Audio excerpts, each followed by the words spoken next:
acción de las drogas vasodilatadoras. Vamos a ver ahora cuáles son los que se usan específicamente en el caso de la emergencia, aunque en realidad se comparte con los que antes estableció la teoría de la hipertensión arterial y con todos los grupos de la administración.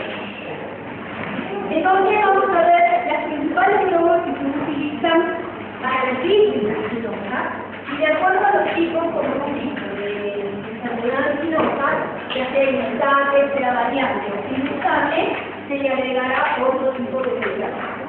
Pero las que más se utilizan para la crisis anginosa son los nitratos y los nitritos, que son donadores de óxido nítrico. Como hemos visto en otra clase, el óxido nítrico aumenta el pH cíclico y a través de esto desacosa la unión ácido-dióxido. Entonces, las drogas que van a donar, que van a ceder óxido nítrico, son las que están óxido nítrico. El prototipo de estas drogas es la nitroglicerina, pero existen otras dos, como el nitrito de amilo, que ya se utiliza muy poco, o el dinitrato de isotorbide, que en realidad es un metabolito de la nitroglicerina. Quiere decir que cuando la nitroglicerina entra al organismo, el hígado tiene una amplia distribución, formándose en primer lugar dinitrato de isotorbide y en segundo lugar mononitrato de isotorbide.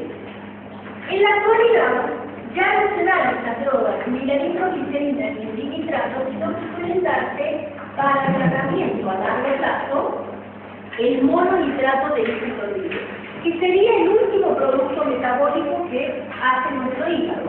Entonces, si yo doy mononitrato, ya no se va a metabolizar, porque ya es el último producto metabólico de la cadena de la nitroglicerina. Entonces, se puede usar el mononitrato de isotorbide para dar todos los días, para tratar de mantener lo más posible estas arterias relajadas y evitar el exceso de actividad gástrica.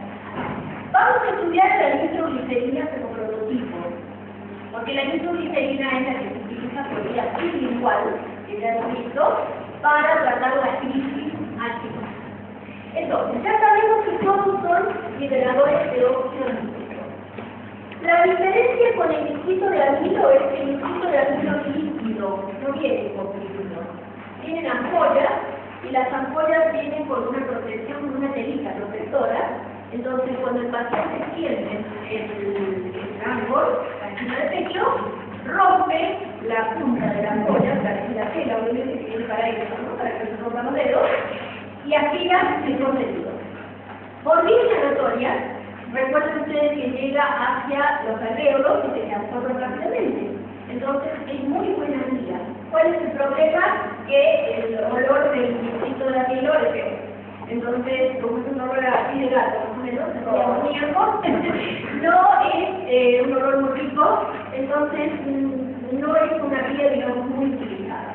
Pero sí la vía sublingual, de colocarse la pastillita debajo de la lengua es una de las formas más claras de pasar una crisis sanguínea.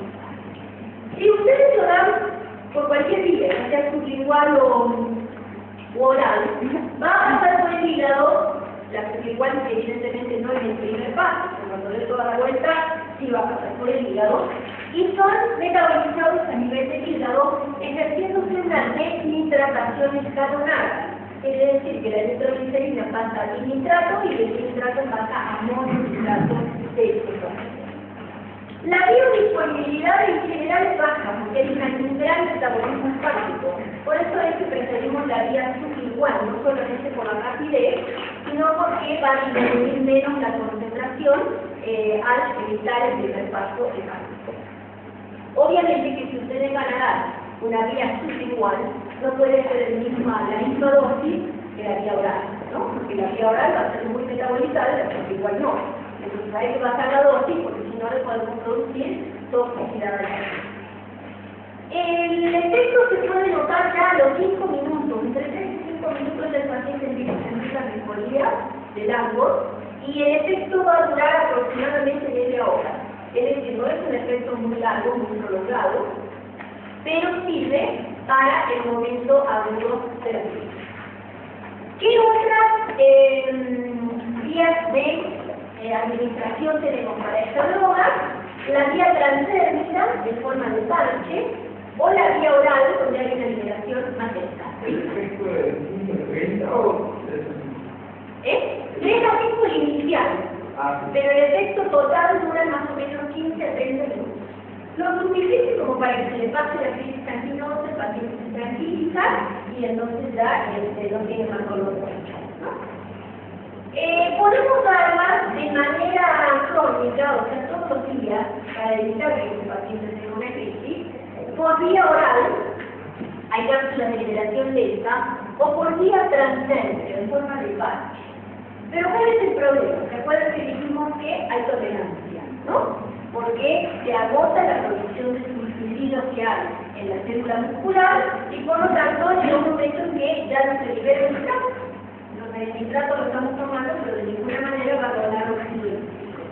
Entonces, estas vías, la vía oral y la vía transdérmica, se recomienda que se utilicen solo una vez al día. Es decir, el efecto no va a durar 24 horas, va a durar 8 horas.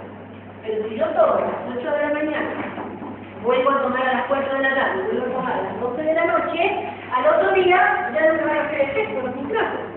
Entonces, ¿qué se hace? Se da solo una dosis, a las 8 de la mañana. Hasta el otro día se regenera la cantidad de sulfitilo que sirve para liberar el óxido nítrico. Entonces, al siguiente día, te voy a volver a dar. Ahora, ¿qué pasa si mi paciente viene a las 11 de la noche y estoy así? Puede pasar, perfecto. No me cubre las 24 horas del día. Pero sí la doy para que me cubra las 24 horas del día con una concentración efectiva, producto tolerante. Por lo cual no es una buena droga para darla permanentemente. Es una buena droga para darla en el momento de la angina, pero después realmente no sirve de mucho. Esas son entonces las presentaciones: inhalatoria, oral o transdérmica. La droga no modificada dura muy poco en el plasma, se destruye enseguida, pero una vez que es metabolizada tiene una vida media de unas 3 horas y un efecto máximo de hasta 8 horas, todavía por vía oral o en el caso de los padres. Y se elimina metabolizada por vía renal. Hemos visto cuál es el mecanismo de acción. Hemos visto que estas drogas lo que hacen es liberar óxido nítrico y este ion nitrato que se libera del principio puede aumentar la concentración de gen específico como mecanismo más probable para lograr una vasodilatación. Pero no quiere decir que sea el único, porque también el óxido nítrico puede hiperpolarizar las membranas, es decir, tornarlas menos excitable a la célula muscular lisa para que se contraiga, y además podría, todavía no está probado, pero podría incrementar la liberación de las prostaglandinas vasodilatadoras. Entonces, ahí se decide la efectividad de los nitratos. Como primer mecanismo de acción, el óxido nítrico eleva el gen específico. Esto es lo más importante. Coadyuva la hiperpolarización de la membrana y podría liberar prostaglandinas vasodilatadoras que obviamente aumentarían el efecto. ¿Cuál es el efecto de los nitratos? Cuando hablamos de drogas antianginosa, lo primero que nosotros pensamos es: esta droga me va a vasodilatar la colorante. Este no es el principal mecanismo de acción. El principal mecanismo de acción de estas drogas es disminuir, en principio, la precarga que llega al corazón, es decir, la sangre, la cantidad de sangre que llega al corazón a través de las camas. Ese es el principal efecto del mecanismo de acción, y luego, secundariamente, puede dilatar las arterias coronarias a una dosis mayor.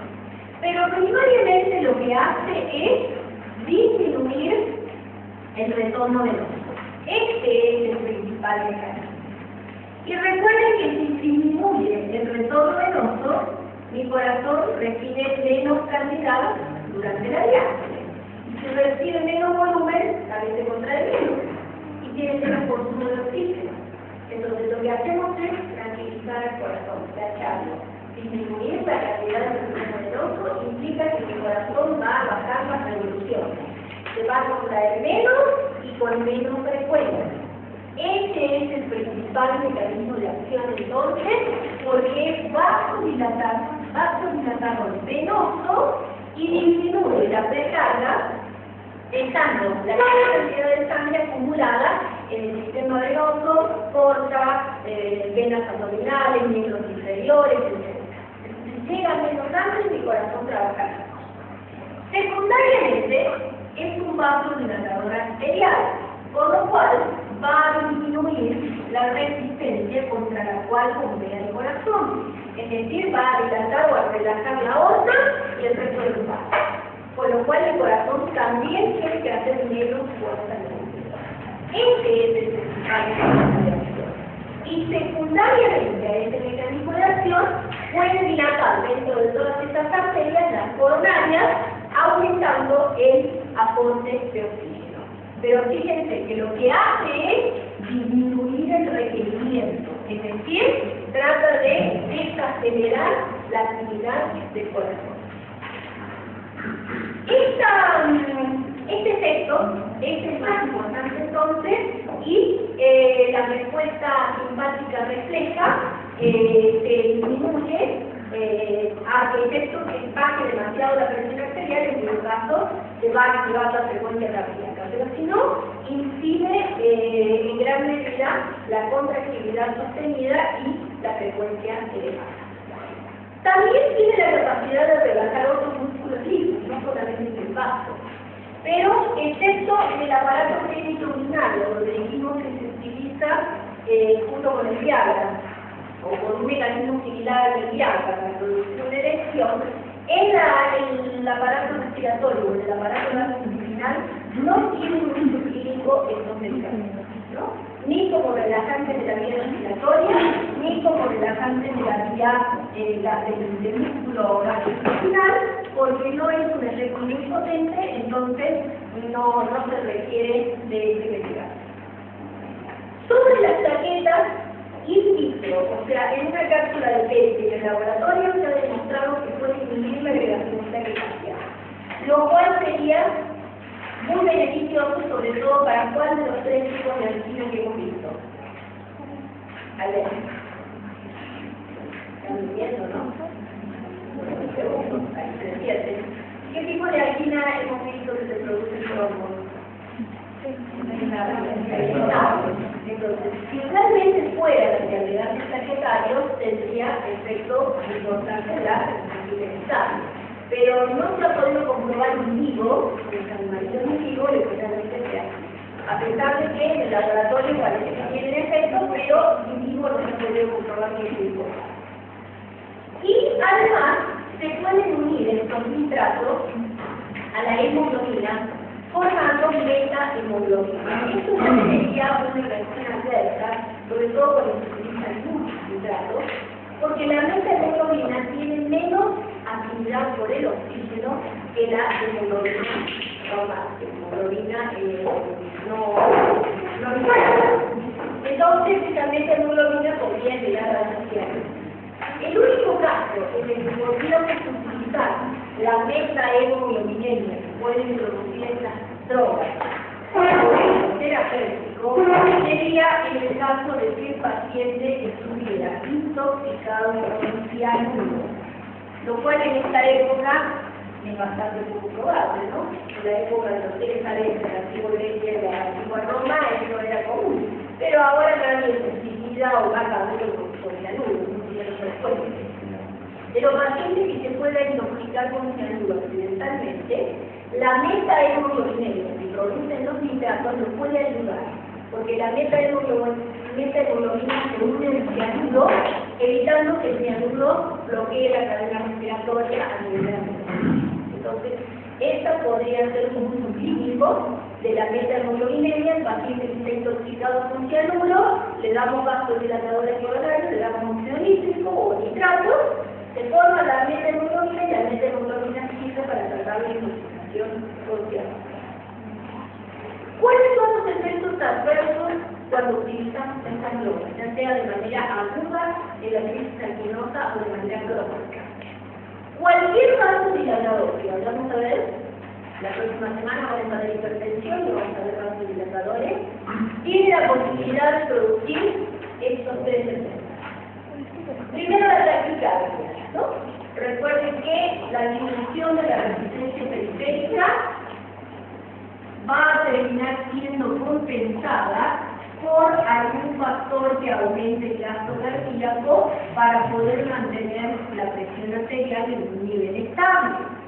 Entonces, si disminuyo la resistencia periférica de manera brusca, alguno de estos tres va a tener que aumentar para tratar de compensar con el aumento del gasto cardíaco. Lo que primero aumenta, evidentemente, más rápido, porque por vía nerviosa, es la frecuencia cardíaca. Entonces, ¿cuál va a ser el efecto adverso de aplicar un nitrito? Sobre todo porque es vasodilatador venoso y arterial. Entonces va a bajar de golpe la presión arterial, va a ser la taquicardia de la presión. Y recuerden que la taquicardia aumenta el consumo de oxígeno, ¿no? Entonces el efecto va a ser transitorio. El nitrito que yo devolví a su igual, no va a tener mucho efecto, va a tener 30 minutos de efecto, pero después, sí, se acabó. Entonces, la taquicardia es uno de los principales efectos adversos. ¿Cuál otro? Es vasodilatador. Y recuerden que hay una patología de la cual ya hemos hablado, que es la migraña, que se produce cuando se vasodilatan las arterias cerebrales. Entonces, la arteria está dilatada. Llega el pulso sistólico que hace la arteria, se extiende más. Al distenderse más, estira las meninges y este estiramiento de las meninges me da esta manera intensa, pulsátil, que se puede observar con la utilización de hidratos. Y que, como ya dijimos ayer, la famosa enfermedad de los lunes, ¿no? Que tenían los empleados en la fábrica de pólvora, y la vasodilatación se producía dolor de cabeza. Al cabo de 2 días se acostumbraban a oler tanto nitrato durante tantas horas que ya la vasodilatación no tenía efecto por la tolerancia que existían al oler durante tantas horas de nitrato. Y la tercera reacción adversa de todos los vasodilatadores es la hipotensión ortostática. Si nosotros dilatamos los vasos venosos, la sangre que va a quedar acumulada en el territorio inferior del cuerpo. Entonces, mientras me estoy acostado no hay problema, porque la sangre circula vía horizontal. Pero cuando me paro, la sangre tiende a quedarse en la parte inferior del cuerpo. Por lo cual, no llega suficientemente el corazón, disminuye transitoriamente la presión arterial y me voy a sentir mareado. ¿Hasta cuándo? Y hasta que el corazón empieza a bombear más rápido, entonces mejora la presión arterial y ya la hipotensión ortostática se pasa. Pero los principales efectos adversos de estas drogas son las que hemos comentado ayer, y las que tienen los trabajadores que trabajan en la fabricación de estos. Primero, la tolerancia. O sea, deja de hacer efecto el medicamento y de manera bastante rápida, porque se acostumbra el organismo, porque no puede liberar más óxido nítrico porque le faltan sustitutos. Y segundo, yo lo mantengo al paciente siempre con estas drogas, que las quito de golpe, va a producir vasoconstricción coronaria. Eso quiere decir que depende el organismo del nitrato como si dependiera de una droga, de la cocaína, del cianuro, de cualquier otra cosa, ¿no? Produce dependencia física. Esos son los dos efectos más importantes que voy a obtener con el uso de los nitratos. La carcinogénesis por el nitrógeno que tiene estas preparaciones es extremadamente rara. Se ha demostrado en los animales, pero con dosis altísimas que no son las que se usan actualmente en la clínica, y la carcinogénesis se produce por la unión del óxido nítrico con algunas aminas orgánicas que forman un compuesto carcinogénico que son las nitrosanas, que es, por ejemplo, el compuesto que tiene el mismo de cigarrillo. Tiene nitrosamina y este compuesto es el que puede desencadenar el cáncer de pulmón. Entonces, ¿cuáles son las otras opciones que tengo? Porque esto no sé qué me sirve para bajar momentáneamente el dolor de la angina, en el momento en que el paciente lo está sufriendo, o sea, que sería muy útil en el caso de la angina del cuerpo, por ejemplo. Pero la angina variante que se puede presentar en cualquier momento, puedo llegar a tener otras alternativas, ¿no? Puedo bloquear la concentración de los vasos coronarios y la compresión vascular en general durante las 24 horas sin usar nitratos, usando otra cosa que no produzca tolerancia. Y esas drogas que pueden mantener la vasodilatación estable sin producir tolerancia son los bloqueantes de los canales renales. De ellos ya hemos visto dos, como antiarrítmicos, el verapamil y el distiazol. ¿Por qué lo vimos como antiarrítmicos? Porque lo que hacen es prolongar la conducción a nivel del núcleo B. Es decir, si yo tengo unas aurículas que laten a 200, 250 latidos por minuto, el nódulo B baja la frecuencia porque cada 2 minutos o cada 3 se transmite solo uno, y eso es efecto del verapamil y el distiazol al bloquear los canales de calcio, y entonces no se produce la taquicardia ventricular que podría producirse si todos los estímulos pudieran pasar por el nódulo cabeza. Esa sería la función de los bloqueantes de calcio a nivel del corazón. Pero hay otro grupo de bloqueantes de calcio que se llaman dihidropiridina, que no actúan a nivel del corazón. Estas drogas tienen más acción a nivel vascular. Estas drogas son capaces de bloquear los canales de calcio a nivel de los vasos. Entonces, al no entrar calcio, no se produce el acoplamiento contráctil y mi vaso permanece relajado. ¿Cuál es la droga prototipo de este grupo? La llamada nifedipina. Fue la primera que se utilizó para producir vasodilatación y como tratamiento de la hipertensión arterial. ¿Cuántas drogas hay de la misma familia? Muchas. O sea, la nifedipina tiene un montón de hermanas. Toda vez que se ve una derivación dipina o dipino es pariente de la nifedipina. ¿Cuáles son? Y tenemos la amlodipina o amlodipino, de la cual ustedes habrán visto cuando jugamos con las cajitas en la primera clase, a algunos les habrá tocado eso, ¿no? Amlodipino es un vasodilatador que se usa para la insuficiencia coronaria y para la hipertensión arterial. Luego tenemos otro que se llama isradipina, otro que se llama nicardipina, etc. Tenemos muchos, ¿no? Hay como 7 u 8 en el mercado, de los cuales uno de los más utilizados es la amlodipina, más que la nifedipina, porque tiene una duración de acción más prolongada. Tiene una vida media larga de 30 horas, entonces yo puedo dar una por día, no necesito dar una cada 6 horas o cada 8 horas como la nifedipina, porque la amlodipina tiene acción más prolongada. ¿Qué pasa con estas drogas cuando se las da por vía oral? Que es la única forma en que actualmente se utilizan, porque hace unos años apareció una nifedipina por vía sublingual, pero produce una vasodilatación tan brusca que puede llegar a producir un paro cardíaco. Entonces ya no se utiliza la nifedipina por vía sublingual, solamente por vía oral. Pero cuando se absorben por vía oral, tienen mucho paso hepático. Un primer paso hepático muy importante, entonces se va a excluir en una gran proporción la droga y hay que considerar la dosis que le vamos a dar a ese paciente. ¿Cuál es el mecanismo de acción de los bloqueantes de calcio?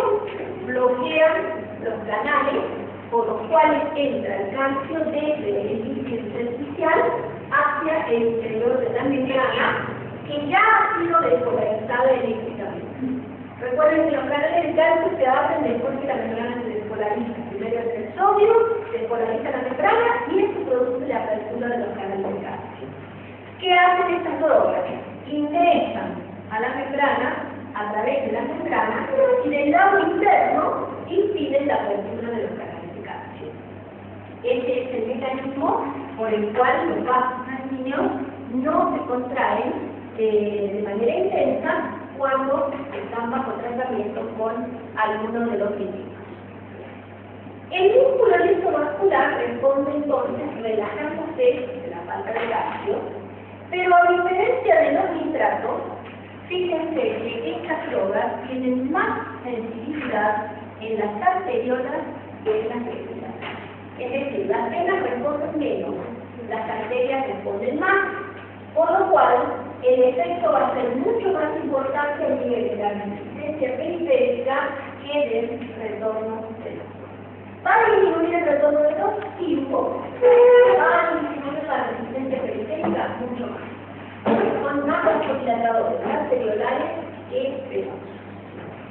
El resto de los músculos físicos, igual que decíamos con los nitratos, no tienen una importancia muy grande en cuanto a su respuesta. Por lo tanto, no se utiliza habitualmente la nifedipina para tratar ni la crisis del espasmo bronquial, ni los cólicos intestinales, y alguna vez se la ha utilizado como relajante uterino, pero no tiene mucho efecto, y tenemos tantos buenos relajantes uterinos que no hace falta recurrir a esta droga.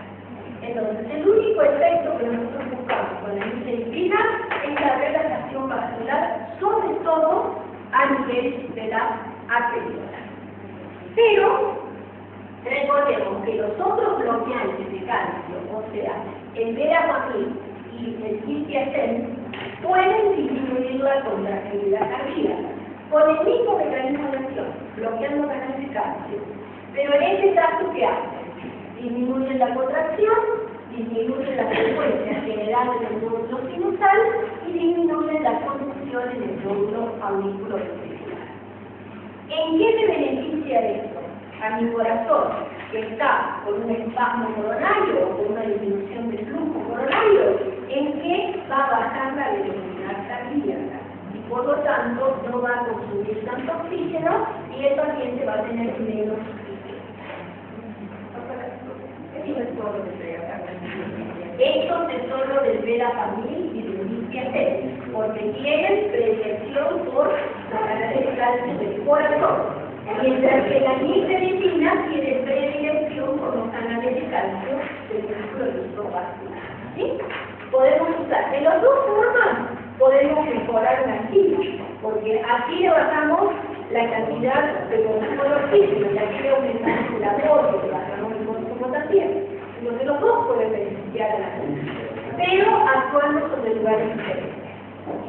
Hay un tipo de vasodilatadores bloqueantes de calcio que se usa para los problemas hipoxiémicos, como para los ¿qué se usa para los problemas de isquemia cerebral? Y este vasodilatador es la nimodipina. Y hay otro que se llama, bastante utilizado, que pertenece a este mismo grupo, pero que no termina con dipina, que se llama flunaripina. Ambos se utilizan en los abuelos que ya tienen hipertensión, que suelen contraerse mucho las arterias y provocar esas crisis isquémicas transitorias, donde el abuelo pierde la memoria, ve a los nietos y no los reconoce, o sale a la calle a comprar una Coca-Cola y termina perdiendo té, ¿no? Porque tiene esas crisis isquémicas transitorias. Entonces, en estos pacientes se suele dar para prevenir la isquemia cerebral cualquiera de estas dos drogas, ya sea la nimodipina o la flunaripina, que son vasodilatadores que actúan mejor en los canales de calcio que hay en el sistema nervioso. Tiene de todos los efectos selectivos. La nifedipina, más acción vascular, el ciltiazem y verapamil, más efecto cardíaco. Esa es la relación con la clasificación de arriba, de las tres drogas. Recuerden, la nifedipina de acción corta no debe utilizarse porque puede producir una brusca disminución de la presión arterial y un paro cardíaco. Y entre las distintas vitaminas o nifedipina hay diferentes potencias. La más potente no es la nifedipina. La nifedipina es la droga prototipo porque fue la primera que se descubrió, pero la más potente es la amlodipina. Otros bloqueantes de calcio, que ya se utilizan mucho menos, pueden tener mecanismos adicionales, como bloquear los canales de sodio y bloquear los canales de potasio. Pero ya casi no están en el mercado.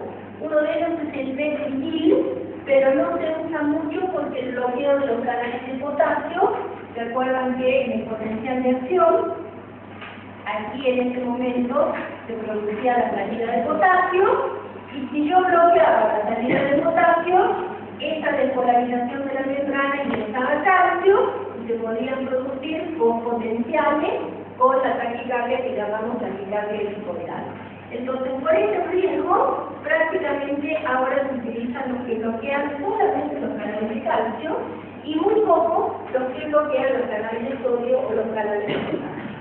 Entonces, ya esto prácticamente está de más, no hace falta aprendérselo porque casi no se utiliza. ¿Qué otros efectos podríamos esperar por el uso de antagonistas de calcio? ¿Qué tipo de tejidos utilizan calcio, además del músculo listo para contraerse? ¿Eh? ¿No escucho? ¡Claro! ¡Vinieron! No les veo, aquí no se equivocan.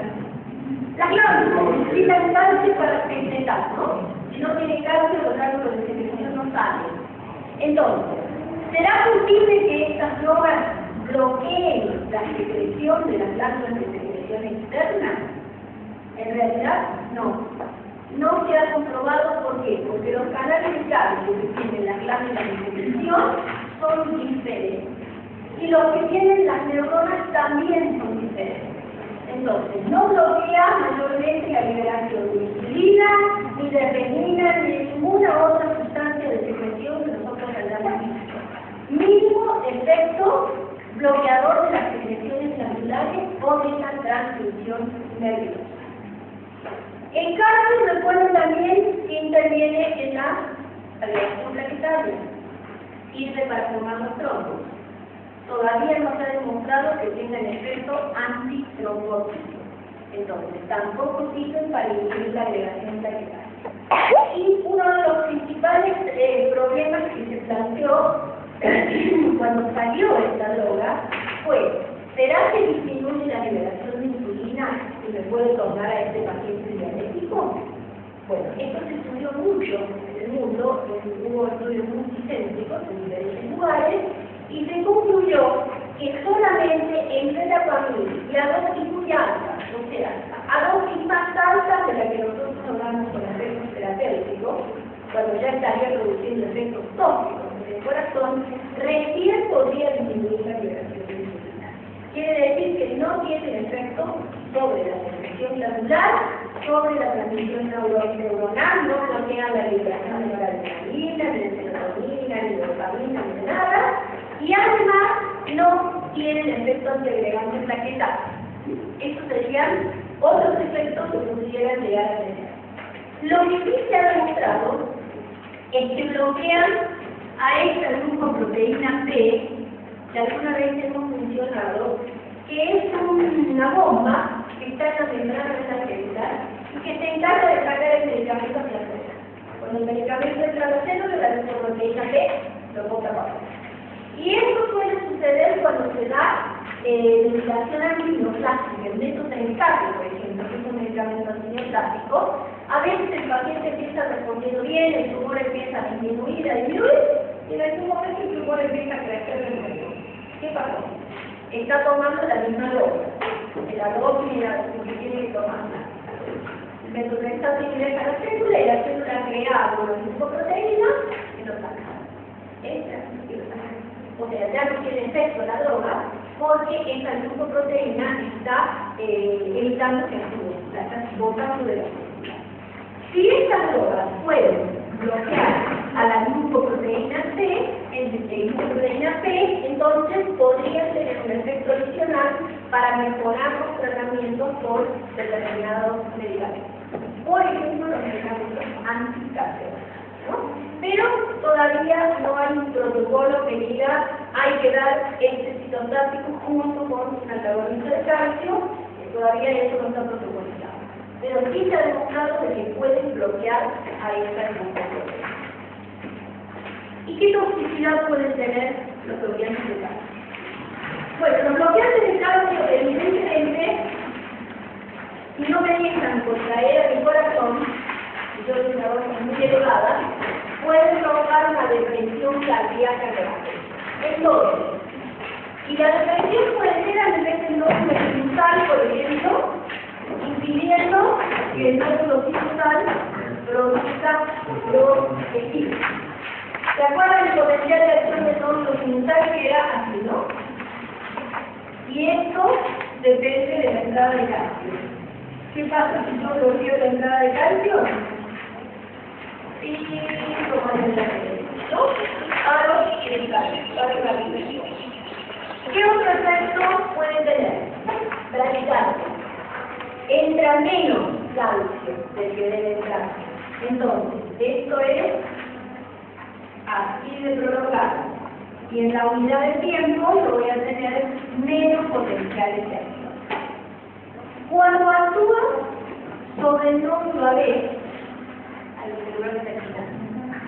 cuando actúa sobre el nódulo AB, lo que va a producir es disminución de la conducción, o sea, va a aumentar la resistencia a través de este nódulo.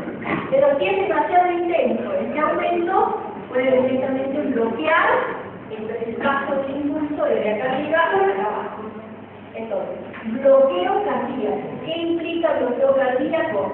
Que la parte baja del nódulo o las redes Purkinje son las que van a empezar a largar estímulos para contraer el corazón. Bloqueo AV. Insuficiencia cardíaca congestiva. Disminuye la contracción. Si disminuye la contracción del corazón más rápido. ¿Y cómo va a expulsar la sangre que tiene que expulsar? No puede. Entonces, la que tiene que entrar tampoco entra, empieza todo el problema de la témpora sanguínea que lleva a que el corazón se torne totalmente insuficiente. En última instancia, pudiera llegar a producir infarto agudo de miocardio.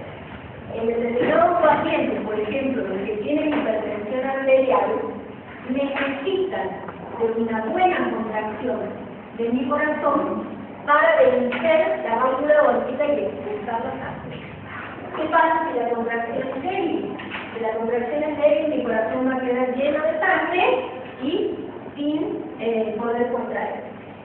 Las arterias coronarias van a estar totalmente comprimidas y eso puede generar que parte del tejido cardíaco se muera.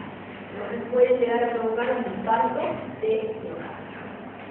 Los menos importantes serían todos esos efectos adversos que dependen de la vasodilatación que hemos visto también con los nitratos, ¿no? El dolor de cabeza, la cefalea, el rubor, las náuseas, un poco de edema periférico, hipotensión ortostática, serían menos. Estos son menos importantes que estos evidentemente son los efectos tóxicos serios que pueden provocar los NPCA. Y la taquicardia hipotonia la veíamos solamente con este otro, con el PET-CT, que es el que bloquea canales de potasio, pero con los canales de calcio habituales no se observa generalmente taquicardia hipotonia. Para resumir entonces, que se vayan, porque ya sus caras me están viendo todo, vamos a ver cuál es el mecanismo del efecto clínico de los agentes de calcio y cuál es el uso que le dan. Para las anginas que se producen eventualmente cuando el paciente hace un esfuerzo, pero el esfuerzo está bien, no le sirve. Es estar gastando un vaso dilatador para que alguna vez el paciente vaya a jugar un partido de fútbol y haga una crisis anginosa, no tiene sentido, no justifica la relación costo-beneficio. Más bien le diremos a ese gordito que alguna vez tiene episodio anginoso, que se tome el nitroglicerina, se la tome bajo de lengua y que obviamente combatimos el colesterol, la diabetes, la hipertensión, el déficit de peso, etc. Para la angina estable entonces no se utiliza. Sí serviría para lo que se llama la angina variante o atípica, porque en este caso sabemos que la causa es un espasmo. Entonces, primero puede disminuir la actividad cardíaca, el gasto cardíaco y por lo tanto necesitar ese corazón menos oxígeno. Al disminuir el requerimiento de oxígeno, por más que haya un espasmo, que no venzamos totalmente este espasmo, va a tener un poquito más de aporte de oxígeno. Esto podríamos hacer con el de la familia y el BCAG, o sea, los que actúan a nivel cardiaco. El que actúa a nivel vascular puede disminuir la resistencia periférica total y la presión arterial. Y al disminuir la fuerza que el corazón hace, también estaría disminuyendo los requerimientos de oxígeno. Adicionalmente, impide el espasmo o disminuye el espasmo vascular. Entonces, como la angina atípica generalmente es producida por un espasmo, tendría ese doble mecanismo de acción y podría darse junto con los nitratos en el caso de que mi paciente tuviera un episodio anginoso, aún estando con tratamiento con bloqueantes de calcio.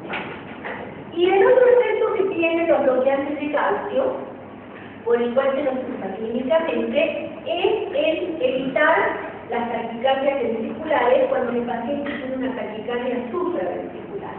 O sea, cuando las aurículas, por algún problema, ya sea fibrilación auricular, aleteo auricular, taquicardia paroxística supraventricular, producen de 200 a 300 pulsos por minuto, no pueden pasar esos 200 al ventrículo, porque si no el ventrículo se muere. No tendría tiempo de relajación, haría esto y estaríamos muertos. Entonces, se bloquea la conducción a nivel del nódulo ¿con qué? Con verapamil o con lithium. Esos serían los principales efectos que nosotros buscamos cuando usamos un antagonista de calcio. Bloquear la producción de una taquicardia ventricular que se origine a nivel de las aurículas y coadyuvar a los nitratos en el tratamiento de la angina atípica o angina de Prince-Metal o angina vasoespástica, que se suele llamar. Y podemos usar en última instancia los bloqueantes beta-adrenérgicos. ¿Por qué? Porque todos los bloqueantes beta nos van a disminuir el trabajo cardíaco. Y al disminuir el trabajo cardíaco, entonces voy a consumir menos oxígeno y la poca cantidad de oxígeno que pueda estar llegándome me va a ser suficiente para este trabajo cardíaco. ¿Qué hacen los bloqueantes beta, sobre todo los beta-1? Disminuyen la frecuencia cardíaca, disminuyen la contractilidad, con lo cual baja el gasto cardíaco. Ya tenemos menos gasto. Disminuyen la frecuencia cardíaca de por sí, con lo cual la velocidad de contracción también va a ser más baja, y todo esto va a consumir menos oxígeno. Al paciente que tiene falta de aporte, le va a convenir que su corazón trabaje a menor evolución. Y al paciente que va a hacer esfuerzo y que no tiene un problema de falta de aporte, pero que no le alcanza cuando haga esfuerzo, también se puede beneficiar. Entonces, en la angina de esfuerzo, donde no veíamos beneficio con los vasodilatadores y bloqueantes de calcio, sí podemos tener beneficio con los beta bloqueantes porque en este caso estamos disminuyendo el trabajo cardíaco. Si mi paciente va a hacer un esfuerzo, le va a alcanzar, porque el trabajo en reposo es menor. Es decir, que no se está consumiendo en la reserva cardíaca en el estado de reposo y que la puede utilizar cuando tenga una actividad mayor. Esa sería la asociación más importante. Angina estable, nitrato para la crisis y beta bloqueantes de manera permanente para mantener una actividad cardíaca disminuida, con requerimiento de oxígeno bajo. En cambio, si el paciente tiene una angina variante que está determinada por una disminución de aporte, ahí puedo darle los bloqueantes de calcio para que sus vasos se mantengan relajados y evitemos le dar el episodio de angina. Las contraindicaciones de estos bloqueantes beta-adrenérgicos serían las que ya hemos visto para los bloqueantes beta, que ustedes han aprendido de examen, ¿no? Recuerden, aquí no puedo darle bloqueantes no selectivos, o sea, propanolol. No atenolol, porque el atenolol solo bloquea el receptor de la 1. Propanolol bloquea los 1 y los 2. Aquí en pacientes no puedo darle propanolol buscando este efecto, a los asmáticos, a los diabéticos tipo 1, para evitar hipoglucemia, y a los pacientes que tienen enfermedades vasculares, como por ejemplo el síndrome de Raynaud, porque la estimulación beta-2 mantiene dilatado su campo. Si bloqueamos la estimulación beta-2, van a tener mayor vasodilatación. Y por supuesto, a cualquier paciente que tenga bloqueo a nivel del nódulo auricular. Lo que vamos a hacer con el bloqueante beta es enlentecer más todavía. Entonces, en estos pacientes no se pueden dar los bloqueantes beta, de beta 1 y beta 2. Por demás, no hay más para decir de la angina de pecho, solamente los nitratos y los coadyuvantes, que pueden ser los bloqueantes de calcio para algunos casos o los beta bloqueantes para otros casos. Así se trata el ángel. Ahora, ¿cómo se tratan las otras formas de ángel? La hipertensión puede provocar ángel, ¿no? Vamos a ver más adelante la próxima semana cómo se trata la hipertensión.